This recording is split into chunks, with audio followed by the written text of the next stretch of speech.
बिस्मिल्लाहिर्रहमानिर्रहीम। ये एक मैं मुझे बड़ा इत्तेफाक के साथ बल्कि अजीब तरह के हालात हमारे पाकिस्तान के चल रहे हैं। ये हमारे जो general field marshal Asim Munir साहब हैं, जब से ये पाकिस्तान के ये फील्ड मार्शल बने हैं, तो कुछ ऐसा अल्लाह ताला ने कोई फ़ज़ल व करम किया कि हमारे पाकिस्तान के खुशकिस्मती के दरवाज़े हैं वो खुलने शुरू हो गए हैं। ये वॉर हो गई इंडिया के साथ पाकिस्तान की, उसमें ज़बरदस्त परफॉर्मेंस हुई। हमारे तीनों जो थे, एयरफोर्स थी, हमारा जो आर्मी थी, हमारी जो नेवी थी, उन्होंने पूरी कोऑर्डिनेशन के साथ ये ज़बरदस्त उनका मुकाबला किया और ऐसा सबक सिखाया कि इंडिया हमेशा के लिए याद रखेगा। और इतना ज़बरदस्त उन्हें वो घबरा उठे और उन्होंने वाशिंगटन में फ़ोन करना शुरू कर दिया। वहाँ उनके थे जो फॉरेन मिनिस्टर थे और डिफेंस सेक्रेटरी थे, उन्होंने फ़ोन किया। ये फ़ोन भी ये उनके वज़ीर ख़ारजा ने किया, मिस्टर शंकर ने, जयशंकर ने, कि जी पाकिस्तान ने हम पर हमला कर दिया है और हमें बड़े धमकियाँ दे रहा है और हमें तो ये जंगबंदी का कोई सूरत हाल बनाई जाए। उन्होंने फ़ौरन ट्रंप को बताया। ट्रंप ने पाकिस्तान को फ़ोन किया, जो भी राब्ते काम किए, और उसके बाद पाकिस्तान तो फ़ौरन एग्री हो गया, क्योंकि पाकिस्तान पे तो हमला हुआ था, पाकिस्तान ने तो अटैक किया ही नहीं था। तो वो जनाब वो एग्री हो गया फ़ौरन पाकिस्तान, तो वो भी एग्री हो गए। लेकिन वो इस चीज़ को मानने के लिए तैयार ही नहीं थे कि ये सदर ट्रंप ने ये जंग रुकवाई है। वो कह रहे थे नहीं जी, हमारे जनरलों ने मिल के ये जंग रुकवाई है, पाकिस्तानी और इंडियन जनरलों ने मिल के। तो वो बस अपनी जो थी ना, वो अपनी ज़रा नाक ऊँची रखना चाहते थे। तो उसके बाद फिर पाकिस्तान ने फ़ौरन उन्हें नोबेल प्राइज़ के लिए नामज़द किया। सबसे पहला मुल्क पाकिस्तान का था जिसने नोबेल प्राइज़ के लिए किया, उन्हें पीस नोबेल प्राइज़ के लिए उन्हें नॉमिनेट किया। तो फिर 2 दफ़ा वाशिंगटन में, वाइट हाउस में, ये हमारे जनरल आसिम मुनीर साहब को बुलाया गया। हम बुलाया नहीं गया, उनको इनवाइट किया गया। और उनके जो 1-1 घंटे की मीटिंग थी, वो 2.5-3 घंटे की चली और उनको सारे हालात बताए गए पाकिस्तान के मतलब कि हमारे जो सिस्टम्स थे ना, जो रेडार्स थे और सारा जो सिस्टम था, हमें मालूम हुआ है कि यहाँ समंदरों में, दरियाओं में और हमारे जो पहाड़ों में, हमारे जो रेगिस्तानों में, बलूचिस्तान हो गया, ये खैबर पख्तून हो गया, पंजाब हो गया, वहाँ तेल, सोना, तांबा और बड़ी किस्म की धातें और मिनरल ये वहाँ हैं, इस वक्त बिल्कुल तैयार हैं। सिर्फ वहाँ काम करने की ज़रूरत है और हम अपनी कंपनियों को ये के लिए हम तैयार हैं कि ये काम जल्द से जल्द शुरू किया जाए। तो ये भी एक बड़ी अच्छी ख़बर थी कि पिछले दिनों में तो हमें ट्रंप साहब ने हमें बड़ा लेट डाउन किया था।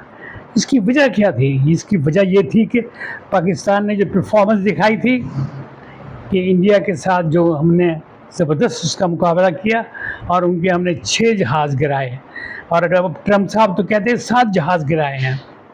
और ये ज़बरदस्त एक मार्का था, पूरी दुनिया हैरान और परेशान हो गई। उनका जो राइफल जहाज़ था वो कैसा उसको उड़ाया पता ही नहीं चला, उसका सिस्टम जाम करके रख दिया। हमारे जो इंजीनियर्स थे उसके ऊपर कई सालों तक काम करते रहे कि इसके जहाज़ को रोकने के लिए, इसको जाम करने के लिए क्या करना चाहिए। फिर ज़रा आप चीन की तरफ आ जाएँ। चीन ने हमें हमारे फील्ड मार्शल साहब को बुलाया कि जी उनके साथ बड़ी ज़बरदस्त मीटिंग्स हुई और उनके वज़ीर ख़ारजा ने यहाँ तक कहा कि हमारी जो जो हमारे जो ताल्लुकात हैं, हमारे जो कोऑर्डिनेशंस हैं, वो आर्मी के एस्टेब्लिशमेंट के साथ हैं। उनके साथ ही हम चलेंगे तो फिर हम वहाँ सक्सेसफुल हो सकेंगे, क्योंकि उनके इंजीनियर्स वगैरह, उनके काफ़ी लोग वहाँ शहीद हुए, मारे गए, हलाक हुए। उन्हें बहुत बड़े उनको था वो यहाँ काम करने के लिए आए थे। वो यहाँ बड़े ये ग्वादर और इस तरह ये इस पे काम कर रहे थे, तो बड़ी इम्पोर्टेंट जगह पर काम कर रहे थे। तो वहाँ वो दहशतगर्दों ने आके उन्हें मारा। तो फिर ये फिर आर्मी ने इसको फिर उन इलाकों को सिक्योर किया और बड़ी ज़बरदस्त तरीके के साथ उसको वहाँ किया। तो उनका ये और फिर इनको अंदाज़ा हो गया था कि ये सारा काम जो पीछे बैठ के इंडिया करवा रहा था, वहाँ जो 2-3 तंजीमें थीं, वो थी BLF और एक दो और तंजीमें थीं, वो सारे मिलके ये काम कर रही थी कि किसी न किसी तरीके से पाकिस्तान को परेशान किया जाए, उसको उसे सही तरह से आगे चलने न दिया जाए, रुकावटें खड़ी की जाएँ। तो ये चीन ने फिर मतलब हमारी आर्मी के साथ मिलके वो अपने काम फिर दोबारा शुरू किए। आसिफ मनीर साहब ने एक और बहुत ज़बरदस्त काम किए हैं कि उन्होंने हमारे जो पीछे सैलाब आए उसमें उन्होंने अपनी आर्मी से ज़बरदस्त काम किया। बेशुमार लाखों एकड़ हमारी ज़मीन थी वो पानी से फसलें, घर, ये जो माल मवेशी, लोग तबाह बर्बाद हो गए थे, उनको खुराक पहुंचाई, उनको सेफ जगह पे लेके गए और उन्हें हर पूरा तहफ़्फ़ुज़ दिया। हमारे कराची से, पंजाब से और मुख्तलिफ़ इलाक़ों से हमारे बसें जा रही थी, वो उनके लिए इमदादी सामान लेके, उनको रास्ते में लूट लिया गया। ऐसे हमारे साथ वाक़यात हुए कि कुछ शरर पसंद लोगों ने उनको आगे जाने न दिया, रोक दिया, ताकि वो बेचारे जो परेशान हाल लोग हैं और उन्हें परेशान किया जाए। फिर ये फ़ौज ने सारी ये ड्यूटी संभाली। अभी हमें पूरी दुनिया से हमें एड आ रही है, अमेरिका ने हमें एड भेज दी है और यूरोपियन मुल्क की तरफ से भी हमें एड आ रही है। अब वो सारा जो सिस्टम है ना, वो आर्मी ने अपने ऊपर ले लिया है कि हम इसको संभालेंगे, हम ये पहुंचाएंगे उन तक। अब ये अल्लाह की बड़ी मेहरबानी है कि एक अच्छे आदमी की वजह से सारे सिस्टम जो है ना वो सही तरह चलने शुरू। एक आदमी घर में कहते हैं, एक घर में अगर सबसे बड़ा अगर वो सही है तो वो घर चलेगा सही। इसी तरह मुल्क में अगर कोई सही जो होगा सरबराह या कोई बड़ा, तो पूरा मुल्क जो सही चलेगा, क्योंकि उसे पता है कि उसने कोई लिहाज कोई नहीं करना।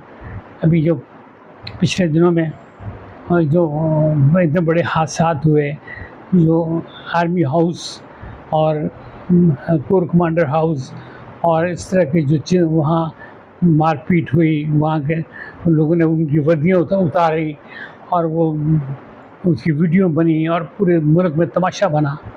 अब वहाँ उन्होंने अपने आर्मी ऑफिसर्स को भी माफ़ नहीं किया और जो लड़कों जो आदमी जो थे उन्हें सज़ाएँ दी और वो सज़ाओं का भी पूरा बड़े इंसाफ के साथ ये सारे आगे भी वो ऐसे मामलात रखे कि अगर हमारे से कोई कोताही हो जाए तो आप अगली अदालत में जाए, सुप्रीम कोर्ट में जाएं। उन्होंने पूरा तहफ़्फ़ुज़ किया। ये कोई हमारी खुशकिस्मती है कि हम इस लाइन में आ गए, वरना हम कहाँ रह गए थे। अब हमारे इस वक्त जो काम शुरू हो चुका है और वो लोग जो बाहर से जो हमारे जो ऑयल और गैस और ये जो बाकी जो ज़खायर हैं उनको दरियाफ़्त करने के लिए टीमें पहुंच चुकी हैं, काम शुरू हो चुके हैं, लोगों ने पूरा कोऑर्डिनेशन शुरू कर दी है। इसमें थोड़ा सा हमें एक प्रॉब्लम और नज़र आ रही है कि इसमें कुछ हमें डर लगता है कि कहीं चीन हमारे से नाराज़ ना हो जाए कि हमने आपकी इतनी मदद की, आप अमेरिका की झोली में जा रहे हैं। तो ये एक बड़ा बैलेंस रखने का वक़्त है। अगर ये अल्लाह करे ये बैलेंस चलता रहे। चीन हमारा बहुत दरीना दोस्त है।